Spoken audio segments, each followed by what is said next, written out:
입니다. 제가 19절 읽습니다. 아브라함의 아들 이삭의 족보는 이러하니라. 아브라함이 이삭을 낳았고 이삭은 40세에 리브가를 맞이하여 아내를 삼았으니 리브가는 밧단 아람의 아람 족속 중 부대엘의 딸이요 아람 족속 중 라반의 누이였더라.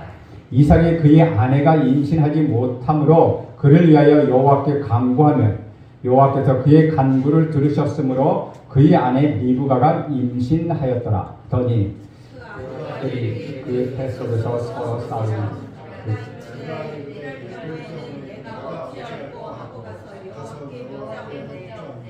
여호와께서 그에게 이르시되 두 국민이 내 태중에 있구나. 두 민족이 내 복중에서부터 나누이리라. 이 족속이 저 족속보다 강하겠고 큰 자가 어린 자를 섬기리라 하셨더라.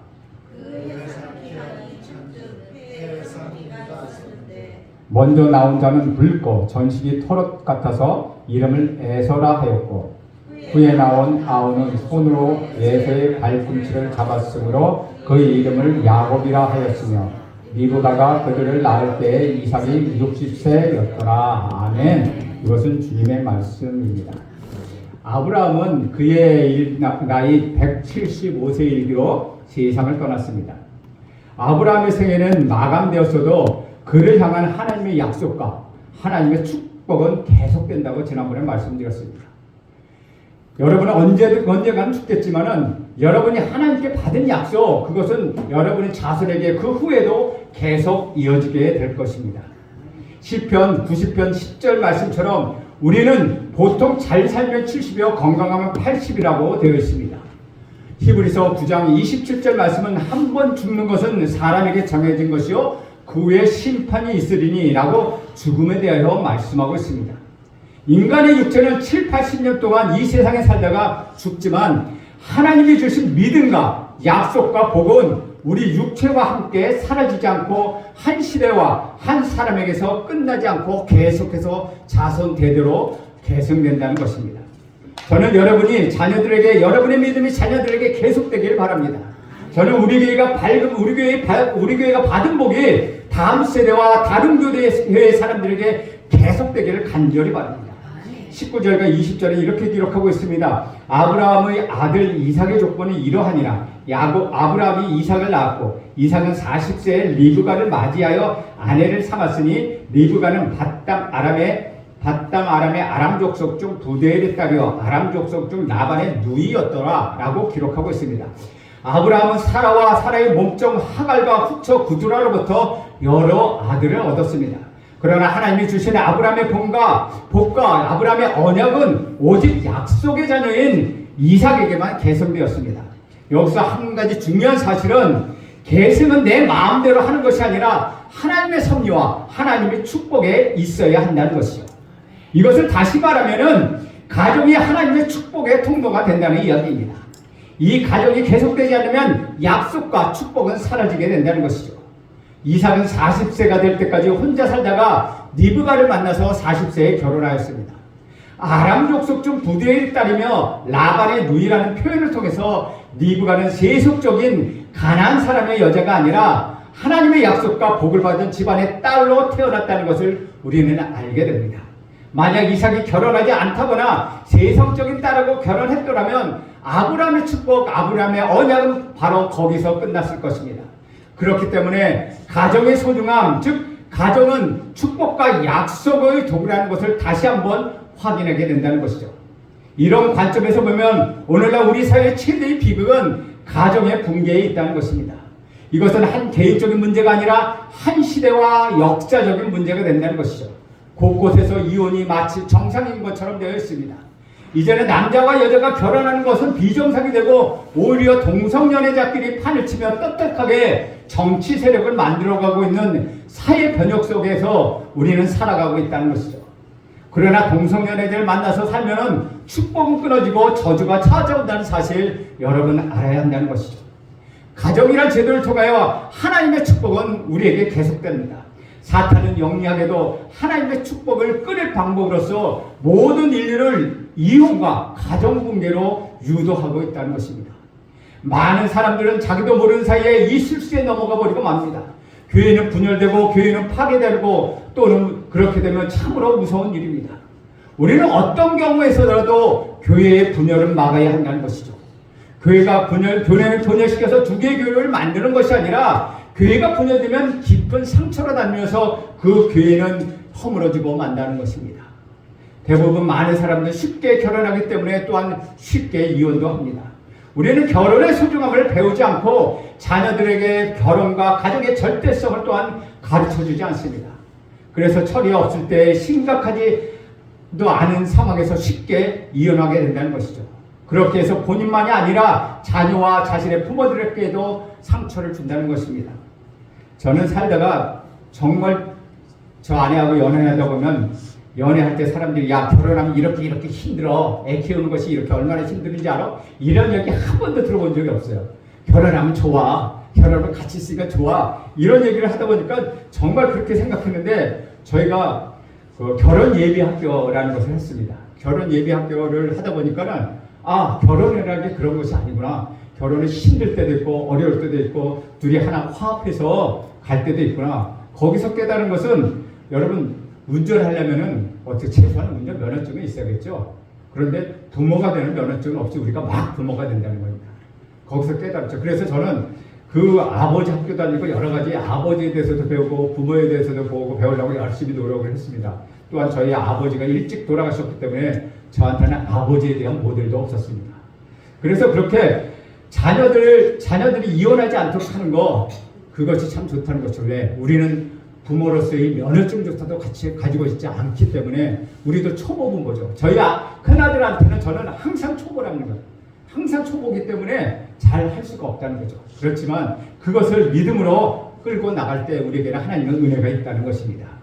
가정붕괴의 또 다른 면을 보면 사람들을 귀찮다거나 자신의 인생을 망가뜨리는 이유로 요즘 젊은이들은 아이 낳기를 싫어한다는 것이죠.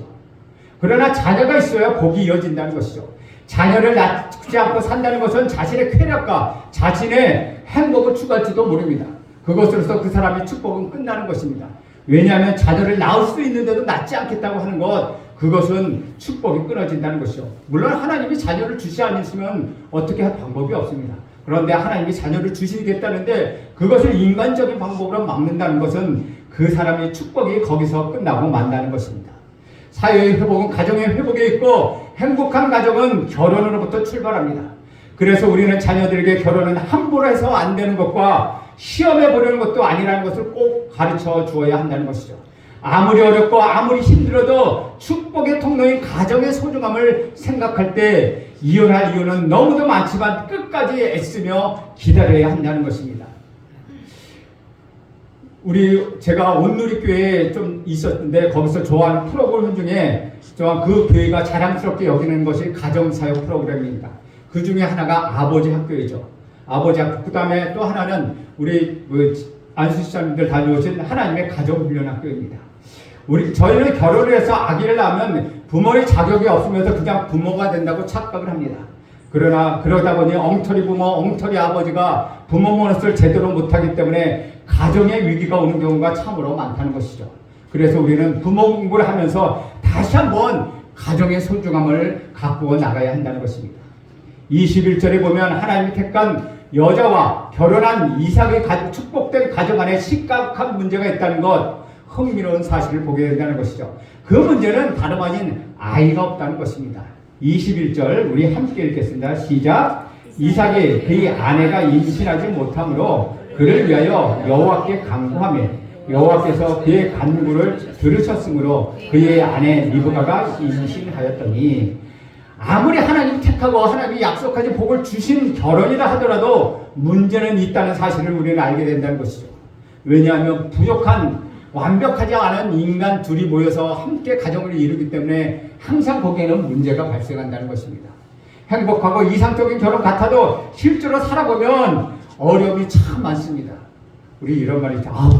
당신 장로님, 목사님 혹은 집사님 좋은 아내를 줘서 좋습니다. 좋은 남편을 줘서 좋습니다. 그러면 장로님, 집사님, 권사님들이 하는 말, 한번 살아봐. 그렇게 말씀하시죠. 이것처럼 똑같다는 거죠. 우리 인간들은 다 완벽하지 못하기 때문에 언제나 문제가 있다는 것입니다. 그러므로 그렇기 때문에 우리는 어느 순간 부부가 서로 떨어졌던 부부가 같이 모여서 산다는 것, 그것이 기적처럼 보일 때가 있다는 것입니다. 우리는 눈물을 흘리며 애쓰며 어쩔 수 없이 헤어지는 부부를 이해합니다. 저는 매 맞는 아내를 많이 보아왔습니다. 어렸을 때 저희 옆에 살던 부모는 그 가족은 시도 때도 없이 때려 부숩니다. 일주일이면 일주일 온전히 때려 부수고, 그래서 참 안타까웠습니다. 그 자녀들을 보면 어딘가 모르게 주눅이 들어있어서 손을 잡아도 사람이 벌벌벌 떨고 있는 것이죠. 또 의처증이 있는 남편이 아내를 매일매일 의심하는 것, 그것도 봤습니다. 너무나도 괴롭습니다. 자, 그녀들을 보면 당장 이혼하라고 말해주고 싶습니다. 정말 이혼할 수밖에 없는 심각한 일이 우리 주변에 참으로 많다는 것입니다.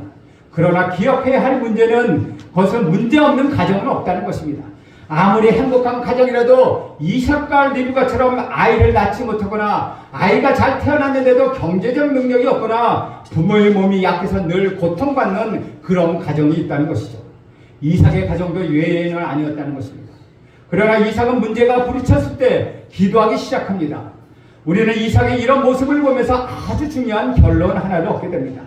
행복한 가정, 축복된 가정의 비결은 문제가 없는 것이 아니라 가정의 소중함을 생각하고 기도하며 그 문제를 극복하고 뛰어넘는 데 있다는 것입니다. 아이를 갖지 못할 때 서로 상대방을 비난하거나 하나님을 원망하기 쉽습니다.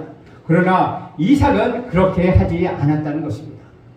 지난번에 여름에 온누리교회 아울리치, 그 성가대 아울리치 온 사람 중에서 재작년에도 왔고 그 전에도 왔지만 두 번 아기가, 조그만 아기가 하나 있는데, 그 아이는 부모가 결혼했는데 아이가 없었어요. 그건 7년인가? 하여튼 정확히 모르겠는데 5년 동안 아이가 없었어요. 그래서 그들은 아이를 갖고 와서 우리에게 기도 부탁을 많이 했을 뿐만 아니라 자기 나름대로도 여러 가지 노력을, 시험과 나비를 해보고 이것 해보고 저것 다 노력했어요. 근데 그때마다 실패를 했어요. 그런데 어느 날 자기도 모르게 자연적으로 임신이 됐다는 거죠. 그 임신이 돼가지고 그 아이를 낳아서 그 아울리치 하는데 100일 조금 덜 지난 아이를 그를 데리고 왔어요. 그래서 얼마나 기뻤는지, 왜 우리들이 다 기도해 줬거든요. 저뿐만 아니라 수많은 사람들에게 다 기도 부탁을 함으로 인하여 기도하게 돼서 얘는 기도로 나온 아이입니다. 그렇게 기도하는 것, 기도로서 그것을 극복하는 것, 그것이 가장 중요하다는 것입니다. 그래서 26절을 우리 한번 함께 읽겠습니다. 시작. 후에 나온 아우는 손으로 에서의 발꿈치를 잡았으므로 그 이름을 야곱이라 하였으며 리브가가 그를 낳았을 때 이삭의 60세였더라. 리브가가 그를 낳을 때 이삭의 나이가 60세였다고 합니다. 이삭은 몇 살에 결혼했다고 그랬죠? 40에 결혼했죠. 그러면 20년 동안 그들에게는 아이가 없었다는 것이죠. 그리고 이삭뿐만 아니라 아브라함도 25년 동안 자식을 기다리며 방황하고 믿음이 없어서 이스마엘이라는 서자까지 낳지 않았습니까? 주 안에서 살아가는 여러분, 아이가 없는 문제와 같이 부족한 것이 있거나 안 되는 것이 생길 때 불평하거나 원망하지 마시라는 것입니다. 여기 하나님의 비밀과 섭리가 있다는 사실을 우리는 배워야 합니다. 20년 동안 아이가 없기 때문에 기도하고 기다려왔던 이삭과 리브가를 통하여 끝까지 기다리며 포기하지 않고 하나님을 신뢰하며 기도하는 것, 그것을 알게 된다는 것이죠. 오늘날 가정의 위기는 돈이 없거나 건강을 잃어보거나 자식이 없는 것이 아니라 기도가 없어졌다는 것입니다. 기도하는 부모와 기도하는 자녀가 있는 가정은 아무리 홍수가 나고 아무리 태풍이 몰아쳐도 흩어지거나 망하지 않는다는 것입니다. 가장 큰 위기는 기도를 잃어버리는 것이요, 기도를 포기하는 데 있다는 것이죠.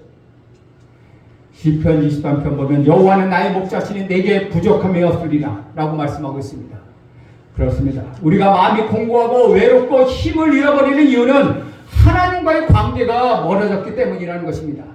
여러분이 기도하기 시작해서 하나님 관계가 회복하면은 지난날의 모든 상처들은 치유될 것입니다.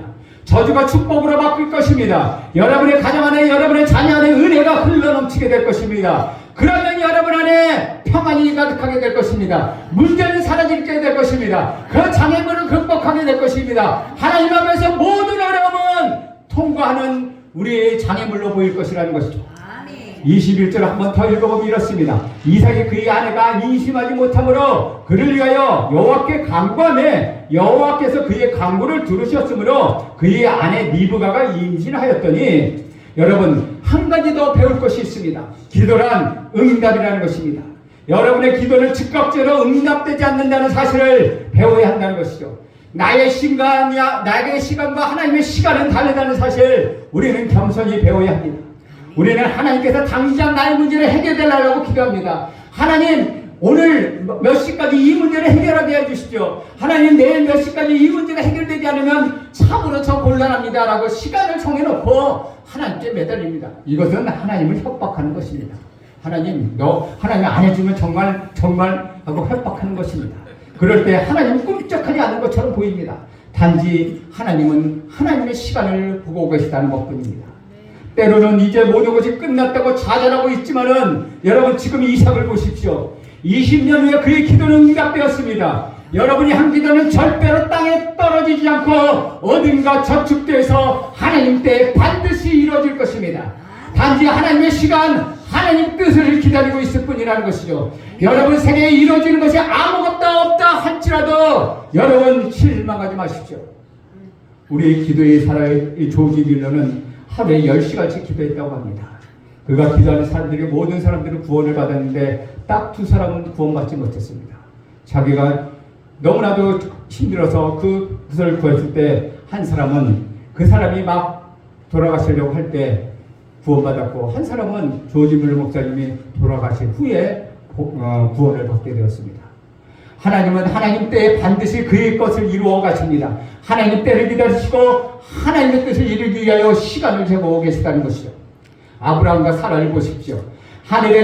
그들에게는 하늘의 별처럼 바다의 모래처럼 그렇게 너희 자녀들 내가 충만하게 하겠다고 하는 약속이 있었지만은, 그들은 자신이 생에서 그것을 보지 못하고 죽었습니다. 그가 소유한 땅은 막벨라라고 하는 굴밖에 없었다는 것이죠. 그러나 아브라함과 사라에게 주셨던 그 약속, 그 축복은 계속되었다는 것이죠. 이삭의 입장에서 보면 20년을 기다리는 것이 무척 힘든 일이라고 생각했습니다. 우리는 1년, 2년, 5년, 아니 10년까지는 기다리고 있지만 20년을 기다리는 거 믿음이 아니고서는 불가능하다는 것이죠. 따라서 믿는 자는 기다릴 줄 아는 사람들이라는 것입니다. 저는 여러분이 끝까지 기다리고 포기하지 않고 최후의 순간, 그 죽는 순간까지도 하나님의 신뢰를 잊지 않기를 축원드립니다. 여러분이 기도하는 것은 백일몽이 아닙니다. 하나님의 꿈을 주셨기 때문에 그 기도를 하게 되는 것입니다. 우리는 자신이 기도에 끊고 놀랄 때가 있답니다.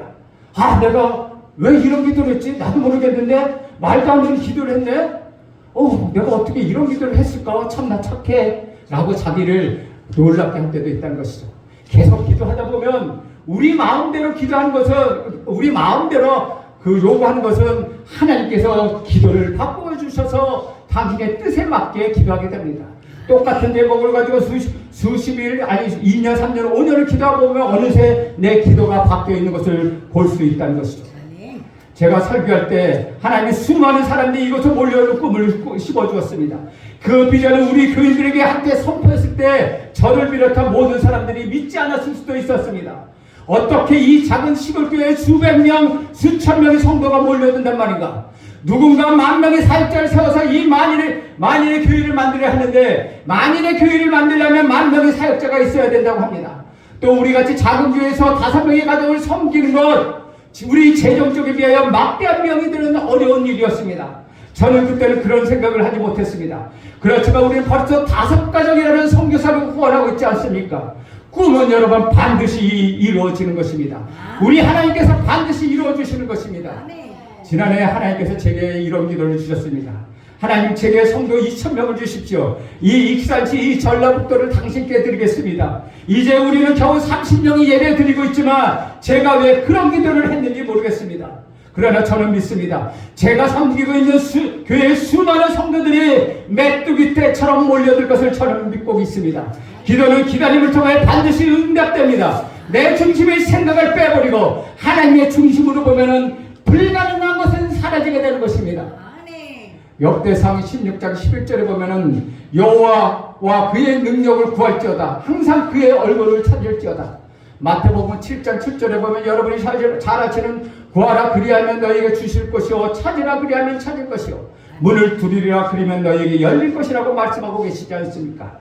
가정의 위기에 부딪혔을 때 죽음을 다하여 기도하여 여러분의 가정을 지키십시오. 가정을 지키는 비결은 기도밖에 없다는 것입니다. 40세 이상은 기도했고 드디어 니부가가 임신하게 되었습니다.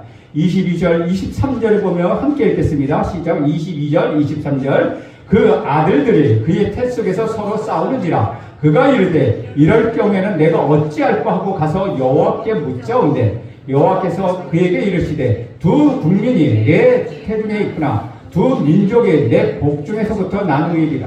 이 족속이 저 족속을 감하겠고 큰 자가 어린 자를 섬기리라 하셨더라. 아멘. 22절과 23절을 보면 왜 하나님은 아랍 족속과 아랍 민족과 이스라엘 민족을 그렇게 싸우게 하셨을까요? 라고 고민하게 됩니다.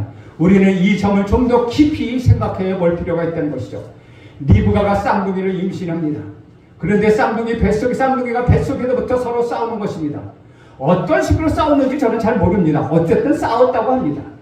그래서 리브가는 하나님께 질문하고 하나님께서 두 국민이 역사 속에서 갈등하게 될 것이며 큰 자가 작은 자를 섬기게 될 것이라고 해석하기 이해하기 어려운 말씀을 하십니다.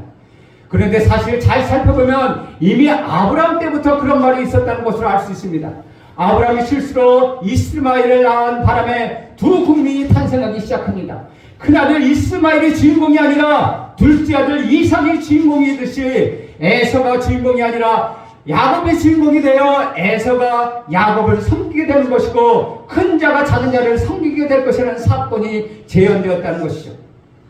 하나님의 구원의 역사는 약속의 자손을 통하여서 그 많은 시련과 역병 갈등 속에서 계속되어 가고 메시아가 이 땅에 태어나게 된 것입니다. 두 민족이 갈등하며 형이 동생을 섬겨야 하는 이 상황 속에서 하나님의 말씀해 주신 부분을 볼 수 있다는 것이죠. 구약 제일 끝에 보면 말라기가 있습니다. 말라기 1장 2절과 3절에 보면 명확하게 알 수 있다는 것이죠. 말라기 1장 2절에서 3절에 보면 이렇게 기록합니다. 여호와께서 이르시되 내가 너희를 사랑하였노라 하나 너희는 이르기를 주께서 어떻게 우리를 사랑하셨나이까 하는도다. 나 여호와가 말하노라 에서는 야곱이 형이 아니냐. 그러나 내가 야곱을 사랑하고 에서를 미워하였으므로 그의 산들을 황폐하게 하였고 그의 산업은 광야의 이리에게 넘겼느니라고 말씀하고 있습니다. 하나님의 말씀입니다. 내가 너희를 정말 사랑했다. 그러나 사람들은 갈등합니다. 하나님이 우리를 사랑하신다고 하지만 우리의 삶의 현실에는 갈등이 있고 고민이 있지 않습니까? 하나님이 우리를 어떻게 사랑하셨다는 말입니까? 라고 이야기합니다. 그랬더니 하나님이 에서와 야곱 이야기를 하시는 것입니다. 이것은 하나님의 편애라는 뜻이 아니라 하나님의 선택이라는 것입니다. 히브리서에 보면은 사랑한다 라는 것을 우리말은 사랑하고 또 에서를 미워한다고 되어 있지만 히브리말에는 야곱을 에서보다 더 사랑한다 되어 있습니다. 야곱을 미워한다고 되어 있지 않습니다. 에서를 미워한다고 되어 있지 않습니다. 에서를 사랑하지만 야곱을 더 사랑한다. 이렇게 해석하는 것이 더 옳다는 것이죠. 어쨌든 하나님의 관심은 에서가 아니라 야곱에 있었다는 것이죠. 오늘 본문의 관심은 바로 여러분이라는 것입니다. 에서를 미워하고 야곱을 사랑하였다는 말은 편애하였다는 말이 아니고 내가 그를 사랑하며 축복한다는 이야기로 해석할 수 있다는 것이죠. 서열상으로 보면 야곱의 축복의 그릇이 아니었습니다. 분명히 에서여야 한다는 것이죠. 여기서 우리가 받은 메시지는 복을 받을 자격이 없는 사람, 본질상 침노의 자녀였고 구원을 받을 수 없는 저주의 자식이었는데 우리가 구원을 받았다는 것입니다. 주 안에서 사랑하는 여러분, 한번 생각해 보십시오. 우리 민족이 역사적으로나 정치적으로나 모든 면에서 구원받을 만한 자격이 있는 민족입니까? 우리는 무당의 자녀요, 우상의 자녀요, 불교와 유교의 지배를 받았고 하나님과는 상관없는 민족이었습니다. 그런데 지금으로부터 130여 년 전에 외국의 선교사들이 성령의 불을 받고서는 성령책 하나를 들고 죽음을 무릅쓰고 이 땅에 들어왔습니다. 그들은 무지하고 하나님 모든 백성에게 복음을 전해주었고 병원과 학교를 세우고 예수를 알게 해주어 오늘날 우리가 구원을 받았다는 것이죠. 여러분 생각해보면 기적과 같은 일이 아닙니까? 이것이 얼마나 큰 은혜이며 사랑입니까? 그렇습니다. 모든 사람이 다 지옥 가도록 결정되어 있었습니다. 여러분이 지난 100여 년 전이나 200년 전에 우리 조상들은 본질상 다 진노의 자식이었고 이미 죽기로 결정된 사람들이었습니다. 그런데 그 가운데서 나를 살리신 것뿐이라는 것이죠. 그래서 눈물이 나는 것이요, 왜 나를 살려시고 저 사람은 살리지 않으셨습니까? 라고 말하면 안 된다는 것입니다.